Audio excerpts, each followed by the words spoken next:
इस कहानी की लेखिका हैं स्नेहा बस्तोड़कर वाणी। स्वाति ऑटो की पिछली सीट में बैठकर बगल वाली गली की ओर देखने लगी। चांद की हल्की रोशनी अंधेरे में ऐसी उजाड़ सड़क से उस अमानवीय सन्नाटे को चीरते हुए उनका ऑटो आगे बढ़ रहा था।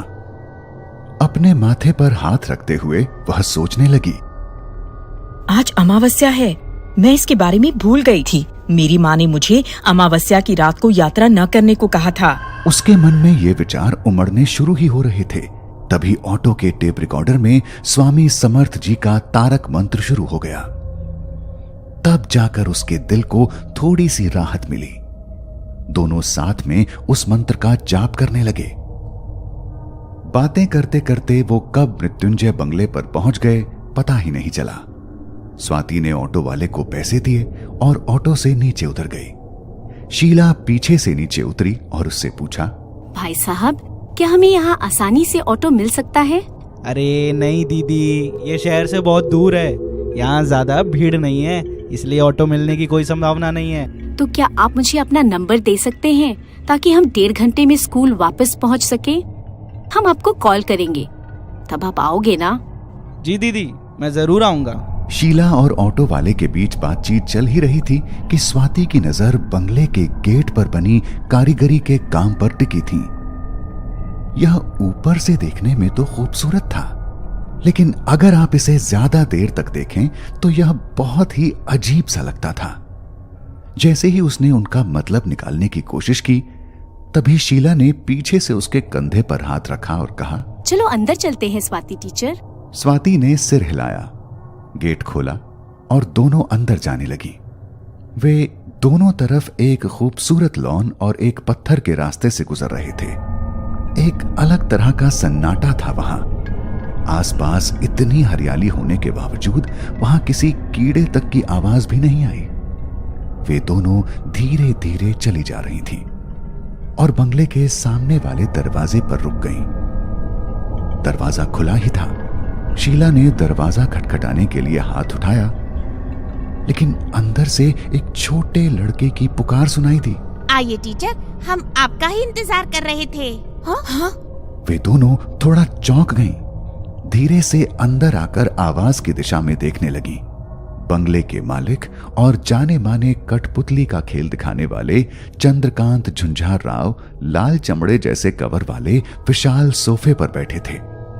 उस वक्त उनके हाथ में उन्हीं का एक पसंदीदा बोलने वाला गुड्डा था। उन दोनों को नमस्ते कहते हुए उन्होंने फिर से गुड्डे की आवाज में कहा, टीचर आइए ना, हम कब से आपका इंतजार कर रहे हैं। वे दोनों मुस्कुराते हुए आगे आईं और झुंझार राव के सामने सोफे पर बैठ गईं। रास्ता ढूंढने में कोई तकलीफ तो नहीं हुई ना? नहीं, आपका ये फार्म हाउस शहर से बहुत दूर होने पर भी काफी मशहूर है। स्वाति ने अपना पर्स एक तरफ रखते हुए कहा, विजू, मेहमानों के लिए पानी लाओ। उनकी पुकार उस भव्य बैठक में गूंज सी गई। उनमें से हर एक प्रतिध्वनि के साथ स्वाति की निगाहें वहां रखी विभिन्न कलाकृतियों और चित्रों की ओर भटक गईं। वहां की सभी चीजों को देखकर स्वाति को थोड़ी बेचैनी होने लगी। तुम कहाँ खो गई स्वाति टीचर? पानी ले लो। मुझे सच में खुशी है कि आप आज मेरे निमंत्रण पर यहाँ आए। यह हमारा सौभाग्य है कि आपने हमें अपनी बोलने वाली गुड्डा गुड्डी का संग्रह देखने के लिए आमंत्रित किया। शीला ने पानी का खाली गिलास सामने वाली ट्रे में रखते हुए कहा, स्वाति टीचर, आप चुप क्यों हैं? लगता है आपको मेरा ये नया वाला गुड्डा बहुत पसंद आ गया है। हाँ, ये अच्छा है, बहुत ज्यादा जीवित भी दिखता है। आप बहुत अच्छी कठपुतली बनाते हैं। क्या पता, पर इसका चेहरा कहीं तो देखा हुआ लग रहा है। ये उसे पहनाए गए यूनिफॉर्म की वजह से है। लगता है आपने गौर से नहीं देखा, ये आप ही के स्कूल की यूनिफॉर्म है। अरे हाँ, ऐसा क्यों है? स्वाति ने अपनी बेचैनी को अपनी कृत्रिम मुस्कान के पीछे छिपाते हुए कहा, ये मेरा नियम है।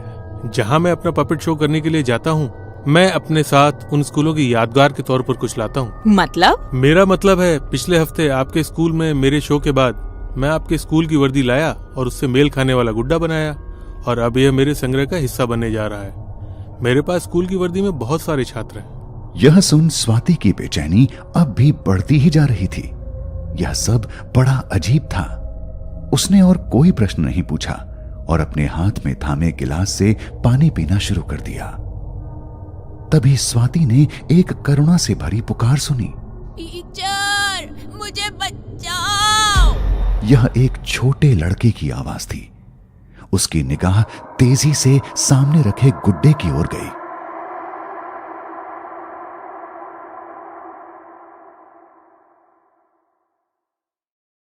आपने ऐसा क्यों कहा? उसने झुंझार राव से पूछा। क्या कहा? अभी आपने इस गुड्डे की आवाज में कुछ कहा ना? अरे स्वाति टीचर, झुंझा राव कब से मुझसे बात कर रहे हैं। शीला ने कहा। स्वाति को कुछ समझ नहीं आ रहा था। उसने वो आवाज सुनी थी, यकीनन ये उसका वहम नहीं था। उसी समय विजू सुंदर वाइन ग्लास में नीले रंग का शरबत ले आया। यह विदेश से विशेष रूप से मंगवाया गया शरबत है। मैं अपने हर मेहमान को यह शरबत निश्चित रूप से देता हूँ। स्वाति का मन ही नहीं हो रहा था वो शरबत पीने का, और झुंझार राव का यह वाक्य सुनकर तो वो शरबत पीना ही नहीं चाहती थी। उसे सब कुछ बड़ा ही अजीब लग रहा था, लेकिन उसे मजबूरी में पीना पड़ा। तुम्हारे शरबत पीने के बाद मैं तुम्हें अपने गुड्डा गुड़िया का संग्रह दिखाऊंगा। तब तक विजू टेबल पर खाना लगा देगा। मेरी सभी कठपुतलियों में मेरी पसंदीदा स्कूली बच्चों का संग्रह है, लेकिन यह अभी तक पूरा नहीं हुआ है। इसमें एक गुड़िया की कमी है। कौन सा? उस छात्र के शिक्षक का। यह सुनकर स्वाति चौंक गई। आराम से टीचर, लग रहा है आप संग्रह देखने की जल्दी में हैं। स्वाति ने इस बारे में कुछ नहीं कहा। वह बस जल्दी घर वापस जाना चाहती थी। अपना शरबत पीने के बाद झुंझार राव हाथ में गुड्डा लेकर खड़े हो गए।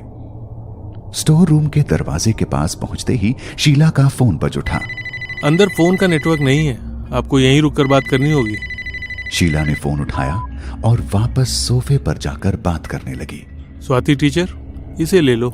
झुंझार राव ने उसके हाथों में गुड्डा सौंपते हुए कहा, तुम अंदर जाओ और सभी गुड्डों को देखो।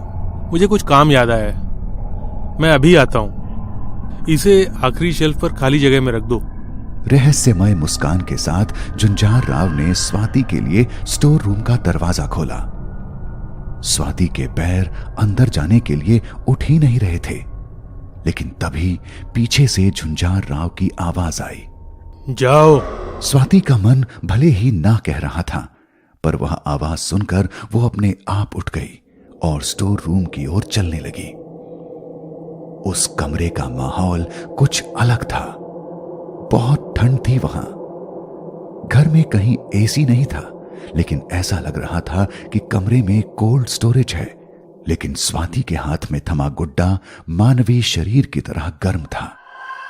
उसे लगा जैसे वह हाथ में बम लेकर चल रही हो। वह गुड्डों को देखने के लिए कमरे में आई थी, लेकिन अब उसे ऊपर देखने की हिम्मत नहीं थी। उसने अपनी गर्दन नीचे की और आखिरी शेल्फ की ओर जल्दी जल्दी चलने लगी। पता नहीं क्यों, पर उसे दिल की धड़कन महसूस होने लगी थी, मानो धड़कन की आवाज हाथ में थमी गुड़िया से आ रही हो। वह इतनी डरी हुई थी कि उसे लगने लगा था कि वह अपने दिल की धड़कन जोर से सुन सकती है। किसी तरह वो घड़ी के एक एक सेकंड की गिनती करते हुए आखिरी शेल्फ तक पहुंची, और मानो किसी उतरन को छोड़ना हो वैसे झट से उसने उस गुड्डे को खाली जगह में रखा और जल्दी से बाहर जाने के लिए मुड़ी। लेकिन उस वक्त उसे लगा जैसे किसी ने उसका दुपट्टा खींच लिया हो। मन में भगवान का नाम लेकर वह डर के मारे पीछे मुड़ी, और सामने का नजारा देखकर उसके दिल को राहत आ गई। उसका दुपट्टा उस शेल्फ पर उभरे कीलों में फंस गया था। उसने जल्दी से उसे निकाला और फिर बाहर जाने के लिए मुड़ गई। उसे लगा जैसे किसी ने दोनों हाथों से उसका पैर पकड़ लिया हो। उसने घबराते हुए पीछे मुड़कर देखा और उसके पैरों तले जमीन खिसक गई। उसने जो वहां गुड्डा रखा था वह उसके पैरों पर गिर गया था। लेकिन सबसे अजीब बात यह थी कि उस गुड्डे के दोनों हाथों ने उसके पैरों को जकड़ा हुआ था।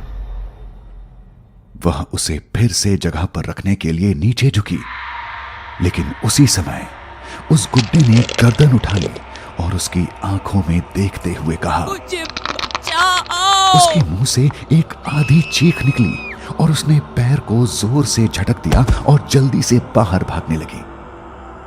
लेकिन उसे बाहर जाने के लिए दरवाजा ही नहीं मिल रहा था। वह पागलों सी शेल्फ के बीच में से भागने लगी, लेकिन उसे कोई रास्ता नहीं मिल रहा था। दौड़ते भागते वह एक टेबल पर ठोकर खाकर गिर पड़ी और उस टेबल पर रखे कागज के टुकड़े नीचे गिर गए। उस टुकड़े पर लिखी खबर पढ़कर उसकी रूह कांप उठी। यह उसी स्कूल से एक छात्रा के लापता होने की खबर थी जहां वह पढ़ा रही थी। पिछले सप्ताह उनके स्कूल के वार्षिक समारोह के बाद स्कूल की छुट्टियां होने से सभी बच्चे अपने घर चले गए थे। हॉस्टल में कोई नहीं था, इसलिए उसे इस बात की खबर नहीं लगी। लेकिन सबसे चौंकाने वाली बात खबरों में छपे लड़के की फोटो थी। वह तस्वीर बिल्कुल उस गुड्डे की तरह थी जिसे उसने अभी अभी शेल्फ पर रखा था। उस कोल्ड स्टोरेज रूम में भी डर के मारे उसे पसीना आने लगा। वह जल्दी से उठ गई और दूसरी गुड़ियों की ओर देखने लगी। हर एक गुड़िया के पीछे विभिन्न भाषाओं में अखबारों की कटिंग के साथ एक शेल्फ बार था। अलग अलग शहरों से स्कूली बच्चों के लापता होने की खबरें और बीच में जो तस्वीरें दिख रही थीं, वे बिल्कुल उन गुड़ियों की तरह दिख रही थीं। वह उसकी समझ से परे था। उसका दिमाग सुन्न हो गया था। वह फिर से इससे बाहर निकलने का रास्ता तलाशने लगी। उसे बच्चों के रोने की आवाज सुनाई देने लगी। वहां से भागते हुए उसकी निगाह शेल्फ पर गई और वो दृश्य देखकर उसे लगा कि उसका शरीर मानो वहीं जकड़ गया हो। शेल्फ पर बहुत सारे कांच के जार थे। उसमें पीली धारा जैसी कोई चीज थी और उसमें विभिन्न मानवीय अंग रखे गए थे। वह जोर जोर से चिल्लाना चाहती थी, लेकिन उसके गले से आवाज नहीं निकल रही थी। सभी गुड़ियों ने सीधे उसकी आंखों में देखा और उसे चक्कर आ गए और वहीं बेहोश होकर गिर पड़ी। कुछ देर बाद उसकी आंख खुली और वह सोफे पर थी। शीला उसके मुंह पर पानी के छींटे मार रही थी। तुमने स्टोर रूम में क्या रखा है? क्या है वो सब? शीला टीचर, पुलिस को फोन लगाओ। झुंझार राव ने कहा। स्वाति टीचर, शांत हो जाओ। लगता है आपने कुछ बुरे सपने देखे हैं। सपने देखने के लिए मैं सोई नहीं थी। स्वाति टीचर, कृपया शांत हो जाओ। ये सब आप क्या कह रही हो? मैं उस स्टोर रूम में जाकर आई हूँ। आप किस बारे में बात कर रही हो? मैंने वहाँ ऐसा कुछ नहीं देखा। ये कैसे हो सकता है शीला टीचर? आप मेरे साथ वापस चलो। लेकिन वहां जाकर स्वाति को अपनी आंखों पर विश्वास ही नहीं हुआ। वह कमरा अब कोल्ड स्टोरेज नहीं लग रहा था। वहां अखबारों की कटिंग भी नहीं थी और सबसे महत्वपूर्ण बात, कोई कांच के जार भी मौजूद नहीं थे जिसमें उसने उन मानवीय अंगों को देखा था। उसका दिमाग घूमने लगा। यह कैसे संभव है? उसे पूरा भरोसा था कि उसने जो कुछ भी देखा था वो बिल्कुल भी उसका वहम नहीं था। उसके आगे उसने कुछ भी नहीं कहा, नहीं तो वो उसे पागल समझ लेते। उसने चुपचाप झुंझार राव से माफी मांगी और शीला को तुरंत वहां से चलने के लिए कहा। शीला ने झुंझार राव को अलविदा कहा। हमें बहुत खुशी है कि आपने हमें अपनी कठपुतलियों का संग्रह दिखाने के लिए आमंत्रित किया। धन्यवाद। यह मेरी खुशी है। आप यहाँ आई और मेरा फायदा ही हुआ। मेरा संग्रह पूरा हो गया। मतलब? स्वाति ने तुरंत पूछ लिया। आपको जल्दी पता चल जाएगा। झुंझार राव ने रहस्यमयी मुस्कान के साथ जवाब दिया। मैंने ऑटो वाले को फोन किया था। हमारा ऑटो आ गया है। चलो चलते हैं हम फिर। शीला ने कहा। स्वाति चुपचाप बिना एक भी शब्द कहे शीला के पीछे चलने लगी। उसके मन में बहुत सारे सवाल थे। वह नहीं जानती थी कि उस कमरे में उसने जो कुछ भी अनुभव किया था वह सच में हुआ था या नहीं। वह अभी भी झुंझार राव के व्यवहार और कई वाक्यों का अर्थ नहीं समझ पा रही थी। उन्होंने ऐसा क्यों कहा होगा कि उनका संग्रह पूरा हो गया था? उन्होंने मुझे वो नीला शरबत दिया जिसमें कुछ तो जरूर मिलाया होगा, जिससे मुझे ये सब महसूस हुआ। पर इससे पहले कि मैं शरबत पीती मुझे लगा उस गुड्डे ने कुछ कहा था, या शायद मैं बहुत डर गई थी इसलिए मुझे ये सब लग रहा था। इसी बात को मन में सोचते हुए वह ऑटो के पास गई। शीला अंदर बैठ गई। स्वाति ने ऑटो में बैठने से पहले एक बार फिर मृत्युंजय बंगले की ओर देखा और देखा कि झुंझार राव उन्हीं के पास चल के आ रहे हैं। स्वाति जल्दी से अंदर बैठ गई और शीला से कहा, चलो चलो जल्दी निकलते हैं। इसी बीच झुंझार राव वहां पहुंचे और बोले, स्वाति टीचर, क्या आपको मेरी बात करने वाली गुड़िया इतनी पसंद आई कि आप एक को अपने साथ ले जा रही हैं? नहीं, मैंने अपने साथ कोई गुड़िया नहीं ली है। अरे फिर ये क्या है? स्वाति के पास वाली सीट की ओर इशारा करते हुए उन्होंने कहा। स्वाति ने बगल की ओर देखा और उसे लगा कि उसका दिल अभी सीना फाड़ कर बाहर निकलेगा। उसके पास शीला नहीं थी, बल्कि एक गुड़िया थी जो बिल्कुल शीला जैसी दिख रही थी। झुंझार राव गुड़िया को उठाकर वापस बंगले में चले गए। स्वाति चुपचाप ऑटो में बैठकर समझने की कोशिश कर रही थी कि क्या हुआ था।